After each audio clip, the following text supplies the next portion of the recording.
Welcome to the From Burnout to Recovery show with your host, Dr. Kate. This is where your journey to burnout recovery starts. Are you feeling overwhelmed or like work has become unmanageable? Join me and my guests for open and honest conversations about burnout recovery from the comfort of the front porch. I am here to help you build your resilience and prepare you for burnout in a whole new way through a variety of perspectives. Move past the idea that burnout can only be addressed by avoidance and work to integrate recovery into your daily life. Relax, take a breath. The From Burnout to Recovery show starts now. Hello, everyone, and welcome to the From Burnout to Recovery show with Dr. Kate on Transformation Talk Radio and member of the Cornelius Stephanie Media Group. I'm your host, Dr. Kate, and I'm excited to welcome you into the show today. Remember, as you are enjoying the show, to hit that subscribe button, leave a review, and don't forget to download the KS Media Group app for all the world's best influencers in one place. Today, I am excited to be joined by our guest, Angie Hooper. Angie Hooper helps legal professionals save their careers from stress and burnout by showing them how to fall back in love with practicing law. Building on her 22 years of experience as an attorney for international energy and manufacturing companies, she teaches lawyers how to eliminate stress and burnout-proof their careers. And recently launched The Forgiveness Path, an online course to gently break free from the past and move into the future without regrets. Angie graduated from Southern Methodist University, Dedman School of Law in 1998, and is licensed to practice law in Texas and Oklahoma, and is a certified professional coach. She is a certified performance dynamics specialist and energy leadership index master practitioner. Angie, welcome to the show. Thank you. It all sounds so fancy when you put it all together like that. It's a great bio. So Thank you. I will share that my husband is an attorney. So I definitely understand like the burnout and the capacity when it comes to practicing the law. Yeah, you've seen it up close for sure. I have, indeed. Yeah. Well, thank you so much for joining us. To get us started, tell us a little bit more about yourself and your experience with burnout and, how you got into a journey of recovery. Well, I think for a lot of us, burnout is really an offshoot of how well we want to do. We just want to be good so much, right? And if you were going to do a Venn diagram of people who went to law school and that kind of super overachiever burnout path person, I'm not sure you'd have a Venn diagram. You might have one big circle. It's just completely overlap. Complete overlap, right? Because one of the things that I discovered as I was practicing law early in my career, and my career for all the adventures and the great things I was able to do later, I had a pretty rocky start. First lawyer in my family, so I kind of didn't understand how the legal profession and the culture of practicing law worked, and it was really a shock to my system to see that the competition culture really carried through from law school into the practice, and it's a unique.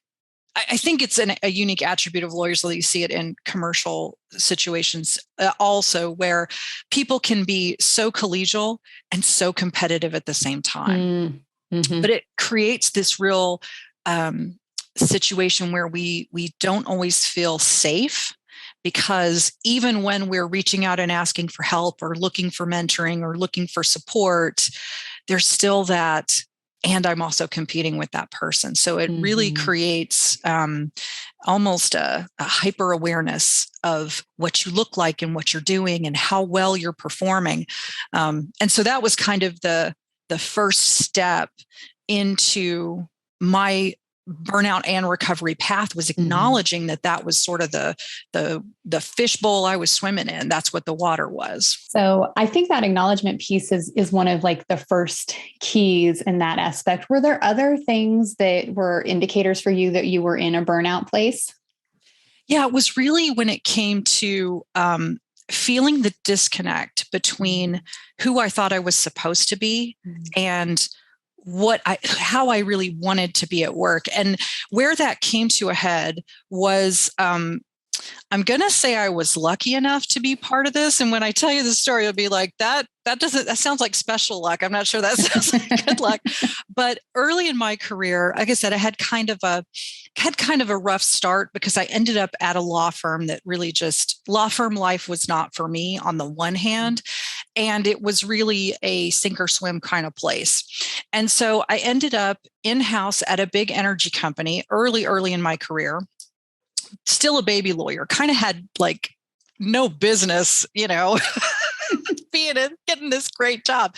But I got this amazing job in-house at a big energy company doing mergers and acquisitions in the summer of 2001.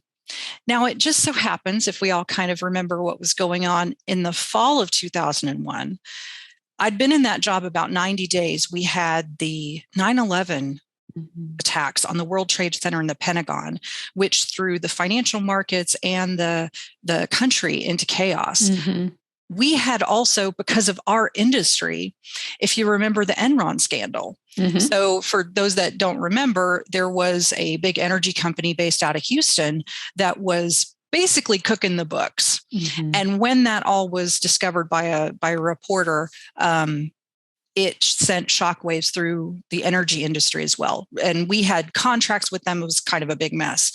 And then we had a particular situation also where about 3 months after that, we had a former affiliate who was in the telecom industry. And I don't know if you guys remember the MCI WorldCom scandal, which came to a head for our particular situation that April. So we had all these things, and it might sound a little familiar from the past couple of years, but it was just crisis after crisis after crisis. And when you continue to operate in that crisis mode, day after day, not even on the same crisis, it's like one thing after another, and you start to reset your baseline expectation of what a stressful day looks like, and not necessarily in a good way. That's powerful in that regard, that reset and kind of the reframe of what a stressful day looks like, and where you are still existing in crisis all the time, but it starts to feel normal. Yeah. And when your colleagues, so what would happen for us, because we were on the mergers and acquisition teams, we went from, go see that if we want to buy it, big fancy, go take some folks out to dinner, like fun things, to, oh my gosh, if we don't sell this and close on it by Tuesday, we can't make payroll, right? Yeah. So not just my own personal financial well-being, but friends and coworkers and the company and what the company meant to our city, all this weight on my shoulders that I really was so tempted to take on and take it personally. And I think that's a place where we really make ourselves susceptible to burnout, is to have that internal perspective and resilience to carry ourselves through the fire, but not to stop halfway through and say, well, yeah, it's hot, but it was hotter last week. Right. Both can burn you. Yeah, totally. Yeah. What were some of the things that, when you started to recognize that you were in this space, what were some of the first things that you started to do for yourself? It's so funny that and this is one of the things that I like helping people realize, is that for me, I didn't. I married a guy who had 2 kids on the autism spectrum.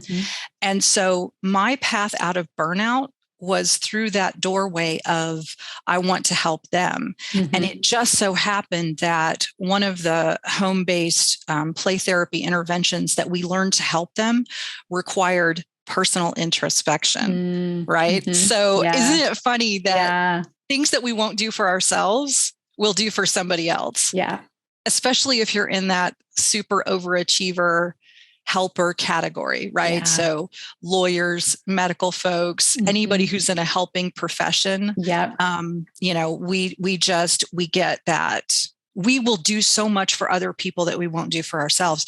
So again, doesn't sound maybe like good luck on the surface, but having that opportunity to be funneled into a place where my internal healing from burnout and stress was actually, it was so clear for me to see how it served other people. Yeah.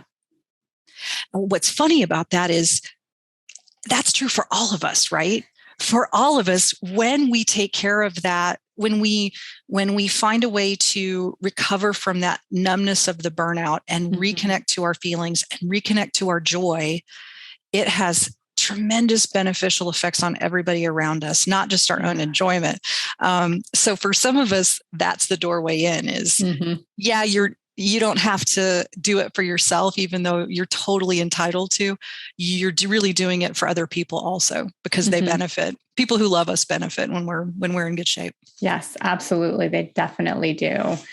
Yeah, I like looking at that as a doorway as opposed to the reason to take care of ourselves, right? So I think that's an important piece. It's like, it can be the doorway in to help you get there, as long as you recognize along the way that taking care of yourself is important just in general. Yeah.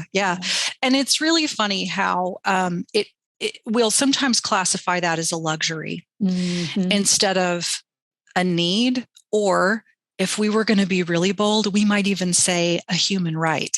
Yes. My right as a human being a human right.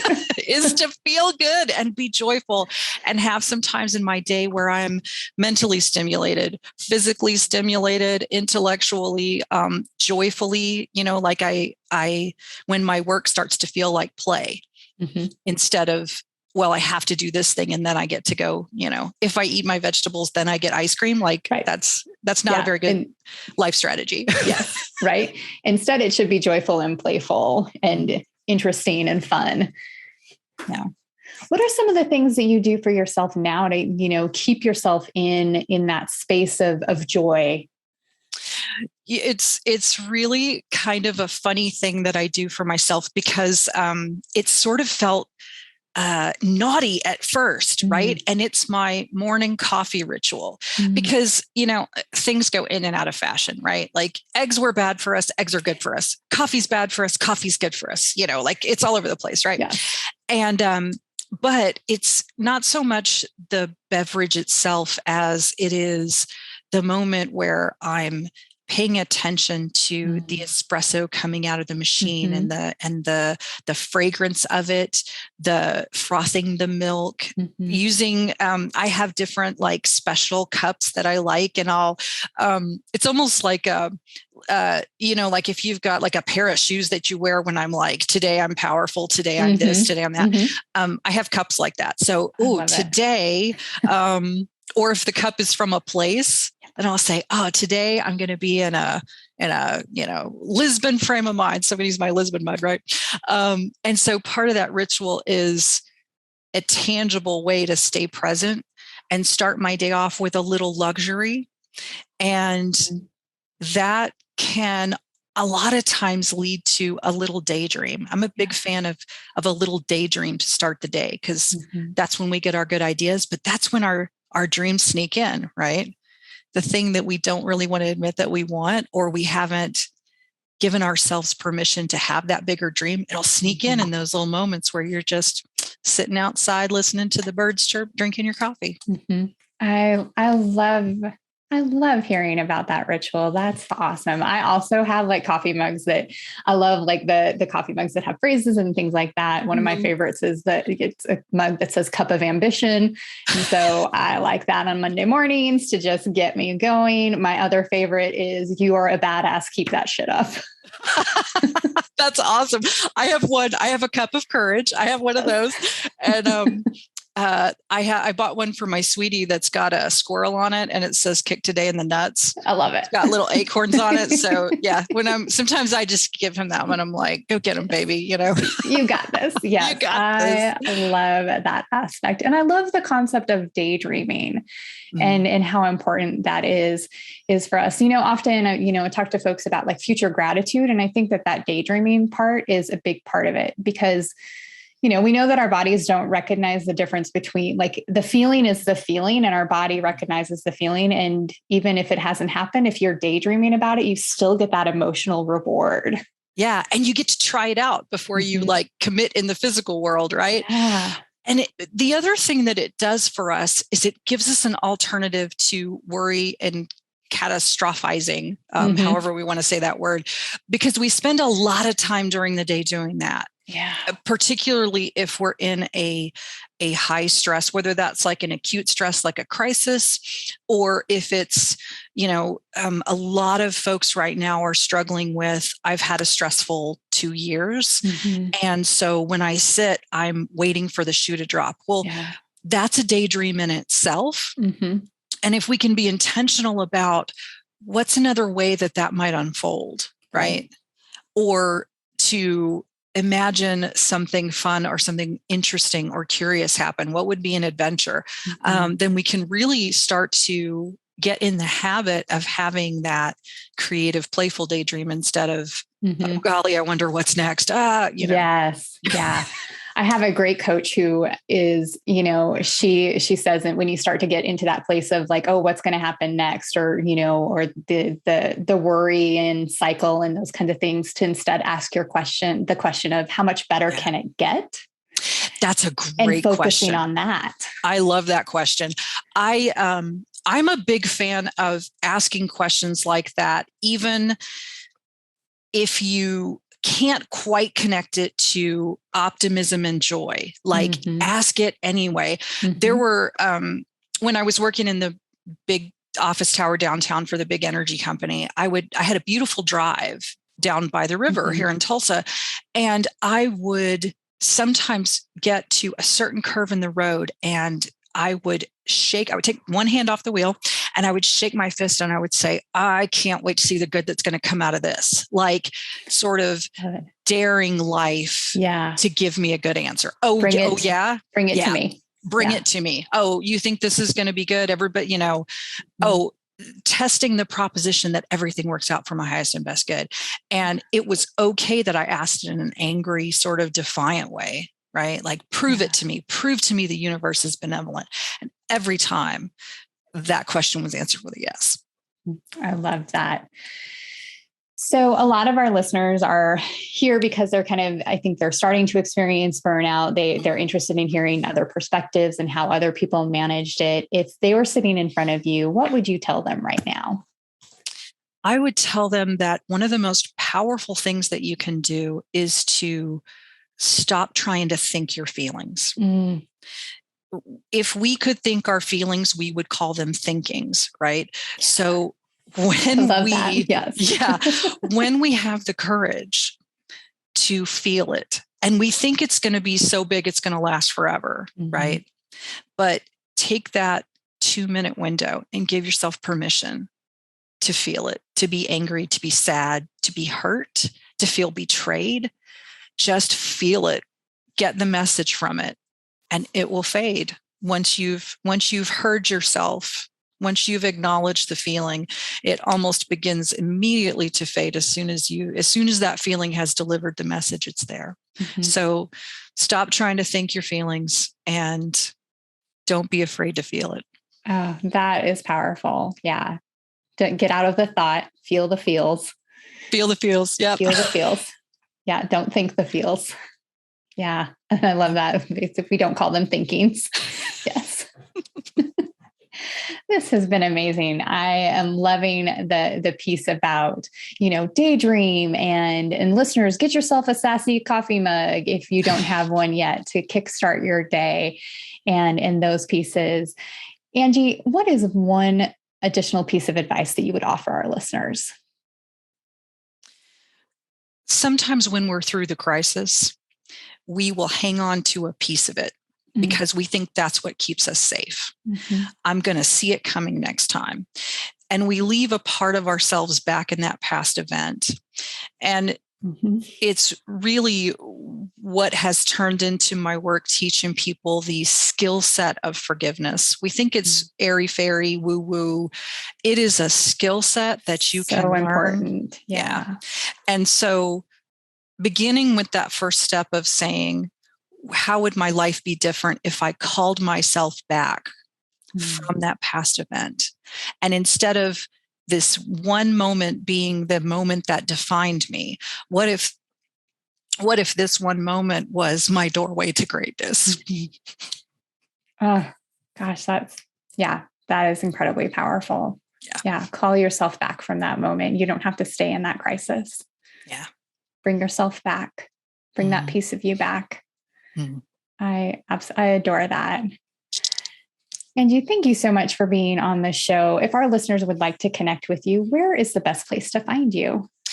You can find us on Facebook, Angie Hooper Coaching, angiehooper.com. We're actually doing a little website redo, so it's so ugly right now, but you can find us there.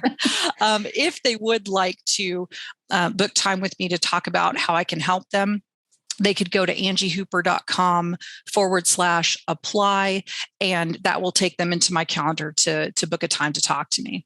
Perfect. And audience members, we of course have all of that available to you in the show notes. Angie, thank you again for joining us today. It's my pleasure. Thank you. What an amazing time with Angie so far. I hope you enjoyed all those insights. Be sure to subscribe if you haven't yet. Leave a review, and don't forget to share this with someone who might need to hear this message as well. So we're going to move into our recovery moment. And I want you to remember that this one specifically is a guided meditation. So I want you to be in a safe space when you do this recovery moment. So if you are driving or doing something else right now, have a listen, but make sure to save this to come back and practice it a little bit later with me. So we are going to talk about lessening our anxiety by releasing the suitcases of worries and regrets. And I think this is very much in line with what Angie had said in regard to bringing yourself back from that space of crisis, that little piece that you may have left in a past crisis. So let's go ahead and take a moment and get into that grounded space. Settle into your chair, a mat, your bed. And to help you reduce anxiety, start by taking a moment to relax your body. Soften any unnecessary tension in your belly and your shoulders, and find a position that feels both relaxed and alert. Now close your eyes or look downwards and rest your hands in an easy, effortless way. Take a few moments to scan your awareness through the sensations of your body, and wherever possible, soften and release any obvious areas of physical tension. Aware of your body breathing, your chest rising and falling with each breath. And now imagine standing in the street outside your house with 2 heavy suitcases. And know that one of those suitcases is full of worries about the future, and the other suitcase, know that it is full of regrets about the past. Take a moment standing there in the street, holding these 2 heavy suitcases, and reflect about each one. Reflect about the future, how it will come on its own accord whenever it comes, and that most of what we worry about will never happen. Standing out there in the street, reflect about the past, the other heavy suitcase. Consider how the past cannot be changed. All we can do in the present is learn from it. Put in whatever corrections make sense. Become more skillful, become a better person, and move on. Standing there in the street, feeling the weight of these suitcases and absorbing the wisdom of your own reflections right now, make a conscious decision. Do you want to drop the suitcase of worry about the future? If so, simply drop it. Then, standing there in the street with the other suitcase so heavy about the past, make a conscious decision. Do you want to drop it? If so, just drop it. Just drop it.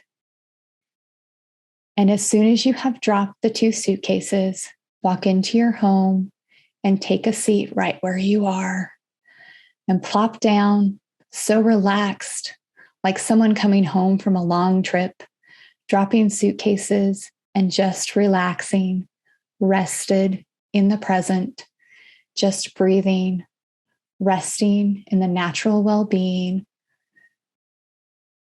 of the nervous system, resting in the fundamental well-being of awareness itself, awareness which does not worry or regret, resting as if this is meaningful for you.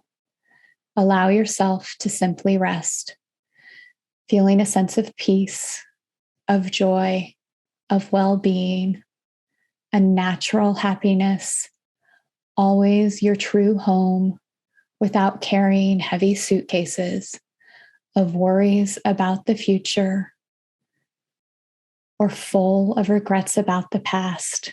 Simply rest here in your body right now with total relaxation throughout your body and mind. Take a breath in through your nose and out. And on your next breath, start to feel the surrounding and the space around you. Feel the chair or floor underneath you. Feel your feet touching the ground. Wiggle your toes and fingers. And when you're ready, you can open your eyes and join me back in this moment. Remember, for more recovery events or moments, you can follow me at Dr. Kate Steiner on Instagram, and be sure to subscribe to the From Burnout to Recovery show on YouTube. I am so grateful to our guest, Angie Hooper, and I'm grateful to each of you for listening. Thank you for joining us today on the From Burnout to Recovery show with Dr. Kate on Transformation Talk Radio. I'm Dr. Kate. I wish you peace on your journey.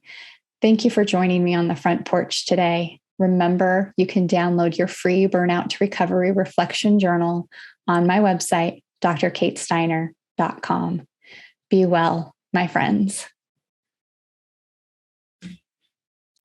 Thank you for joining me, Dr. Kate, on the From Burnout to Recovery show, where you are starting your journey to burnout recovery.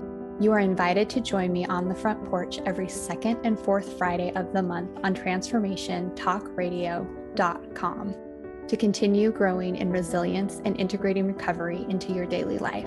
If you would like to learn more or find out how to work with me, visit liftwellnessconsulting.com.